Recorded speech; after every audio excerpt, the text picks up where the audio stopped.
Mic check. Mic check. Honestly, my uncle in Clarendon, he had a record shop.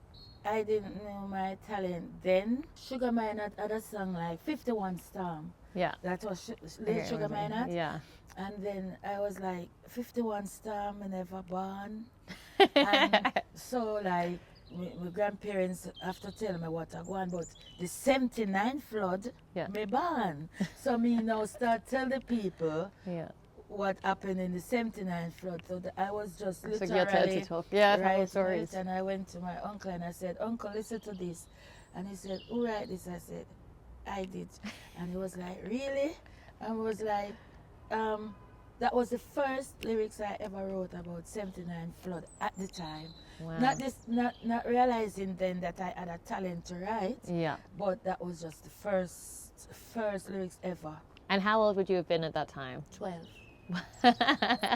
We used to buy cassettes. I knew every one of the lyrics from every artist, word for word. I used to like play the rhythms of the song when my uncle is not around, and then DJ the lyrics to the flip side. Sick. And it would be a lot of people coming around, right? You know, one day my uncle took me, went somewhere else in the community, and then rhythm was playing and I was DJing the other people's stuff, and then like from the sound sense, and someone was like, who is that girl? And my uncle was like, yeah man, what artist? Me manager. Straight away. Manager, straight away. So I started writing my own lyrics after that. People were coming up to me, oh, you're so talented. Them time I'll be like 14 now, you know. Wow. 14, like, not even 15 or That's 16, crazy. 14. Like, it's so amazing how much you've done within like sound system culture, but then also like in the electronic space as well, and like the world that, you know, we come from. Like, how did those worlds kind of come together? And, you know, you've worked with people like the Bug and Scream and stuff like that. Like, how did all of those connects start to happen? This guy, Wayne Lonesome, he took us to the studio to do some dub plates. After doing the dub plates, he just left us on our own. So we had to find our way back from Wembley. That was a bad situation. Yeah, of course. But the good situation was, he knew the Bug. We got connected to the Bug, and the Bug was like, can you come into the studio? I was like, into the studio. Okay. And then, had you heard his music prior to this? No. And he said, and I did one called World War III, and I did another one, track. Action Pack. That was the start of me and the Bug then doing songs. One day he called me and he said, can you do a gig? It's not being well paid, but I can do your taxi. Can you do it? And I was like, sure. Someone came up to me and he said, oh, I like your performance. I can link you up with this guy, Kerry Evans. Wow. And he did, and we met with Kerry Evans, and then Almighty Father came into being. And Almighty Father took off like, he gave me my big break in the UK. And Kevin was like, no, I found you first. and I found you first. Your uncle's sitting in the corner like, excuse me? You. That's not that. It's okay, but it's not okay. I need to be the one.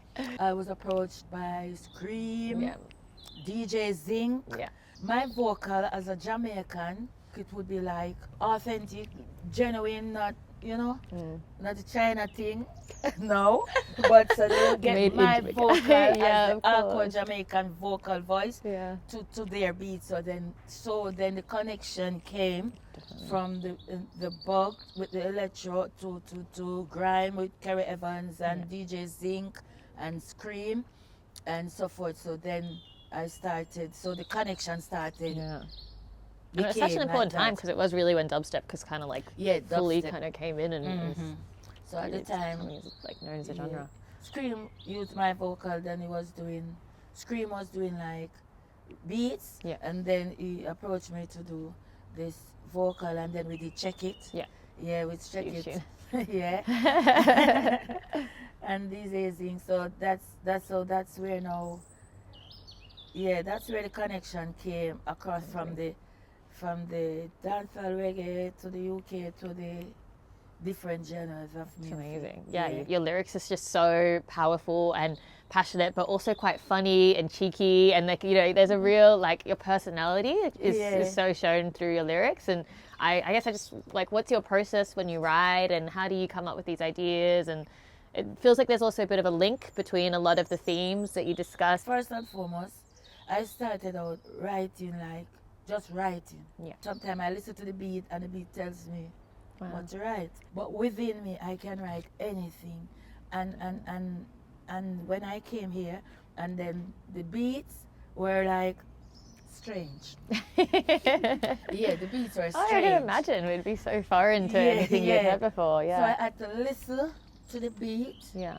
And then come up with an idea. Yeah. And the idea stems from, like, what is the beat saying to me? And Cool. when you read a lot, you can write, you can relate. You know what I mean? And then I can write like stories, I can write. It's like being an author, like writing a book, but then not a poet, but musically. Producers used to say to me, your lyrics are too like this, because it's telling the story, so you have to like chop it up a bit. Yeah. But yeah, my favorite lyric in the track that we did was you were like, it's like, we don't give a fuck, like we're celibate, and that made me die. I was laughing so much when I heard that. Yeah, it's nice to hear how much like responsibility you feel with your lyrics and why you're telling them. Like, you know, it's you can tell by the way, you know, you're explaining this, that you care so much about everyone that's listening and how they're going to receive that. And that's really powerful. There's so much care and love there. Because this is what I do naturally. Yeah. So no matter how the lyrics sound, you know what I mean? It's reality. Yeah. Not just my art is aching, someone else's art is aching, because it's reality. Yeah. So when I am performing, like doing my art is aching and I don't know what to do, I feel your pain, I hope you feel it too. I mean, like, it's not just me relating. Yeah. You understand? It's like for a lot of people. You're feeling the same feeling that they're feeling. Yeah. We hurt. We all hurt at times. Yeah. We all go through things at times, the good, the bad, and indifference, and we can put it in song. And then the beats will tell you which beat it comes out in a beat.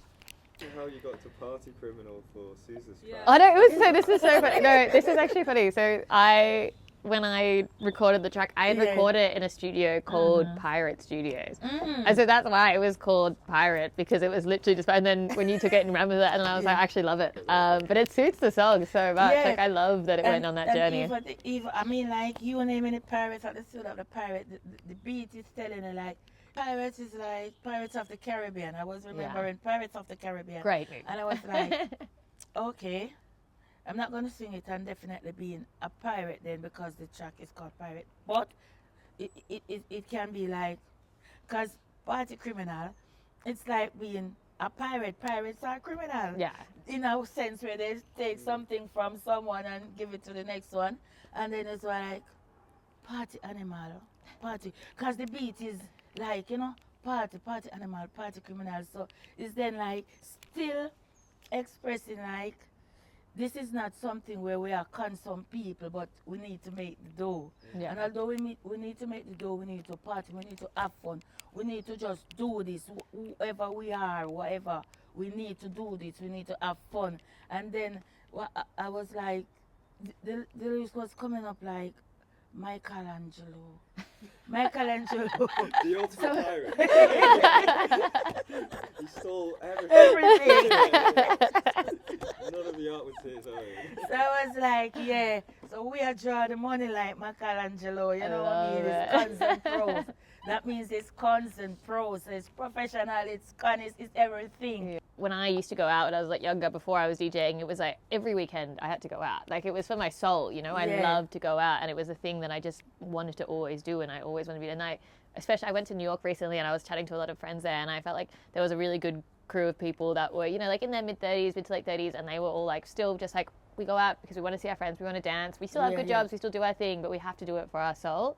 And I think like sometimes I just meet people that like, I'll ask them like, oh, do you like going out? And they're like, oh no, I couldn't do that. Like I'm too old for that. I don't care about that. And I'm like, what are you talking about? Like this, you have to. It's part of. I mean, you don't have to, but for me, it's part of my soul and something that I really relate to, and I want to have that in my life always, no matter where I am. Music and dancing and like the community of having people around you, it's so important. And I think that's really sweet that you had that want as well, and it being kind of like the hustle that you need to do to go out and to be able to do that. Yeah, to be able to do that, to flex. You know what I mean? Yeah. I am as young as I feel, and I don't remember my age, and I have to look into the mirror to see that I'm aging with grace, and I say thank you.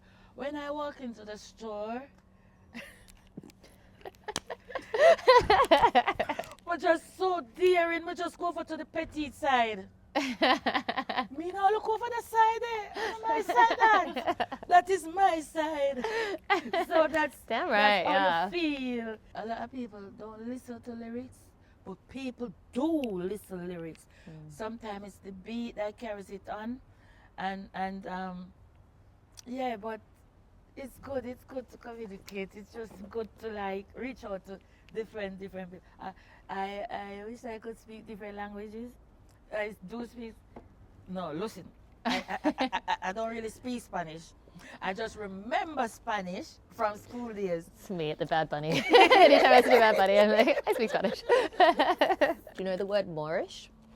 I didn't know this word, but it's like a British word, I think. Is British, like moorish is British, yeah, I never heard of it. It's like when you have one and you just keep wanting more, even though you don't even know if you like it. This is like moorish, I feel. I never heard it in Australia. I was only here that I heard it. It doesn't sound natural to you when you say it. Does it look weird? Moorish? You can use it in your next track. But I get credit. Yeah, you get the credit.